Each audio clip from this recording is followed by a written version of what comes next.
Açtı dur abi. 5400.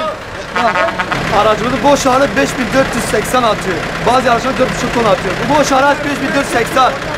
Bizim kurallara göre 3,5 ton tonajımız var. Biz bu tonajı yükseltmesini talep ediyoruz. Ya da bize tonaj hakkı versinler. Araç boş ağırlığı 5480 olmaz. Biz buradan geçemeyiz. Üst yapılarımız ağır. Bütün pikapçı ve kurtarıcı arkadaşlarımız aynı şekilde dile getiriyoruz. Milletvekillerimize burada sesimizi duyurmak istiyoruz. Lütfen bu gereği yapılmasını arz ediyoruz.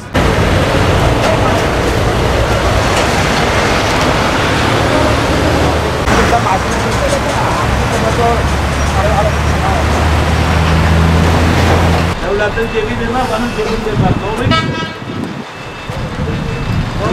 Ülkemizde nakliye ve çekici sektöründe faaliyet gösteren binlerce kamyonet sahibi yalnızca bu araçlar ile ailelerin geçimini sağlamaktadır.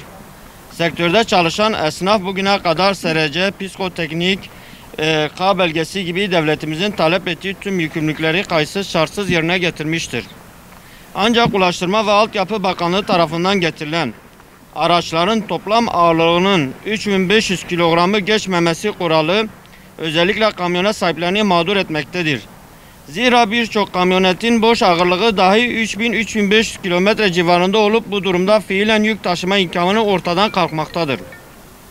Örneğin bir aracın yük kapasitesi 850 kilogram iken 6 teker bir kamyonetin aynı sınırlama nedeniyle 500 kilogram civarına düşmektedir.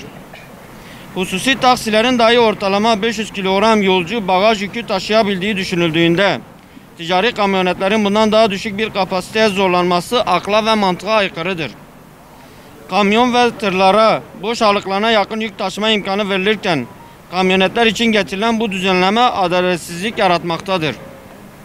Bu uygulama ile kamyonet sahiplerinin araçlarını ticari amaçla kullanması imkansız hale gelmekte, binlerce esnaf mağdur olmaktadır. Sorular 1.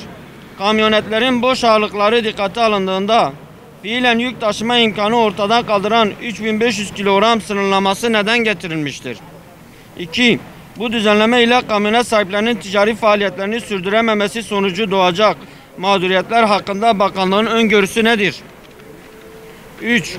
Kamyonetlerin fren, lastik veya teknik donanımlarda yapılacak iyileştirme sonrasında taşıma kapasitesine ilişkin sınırın esnetilmesi yönünde bir çalışma yapılması düşünülmekte midir? 4.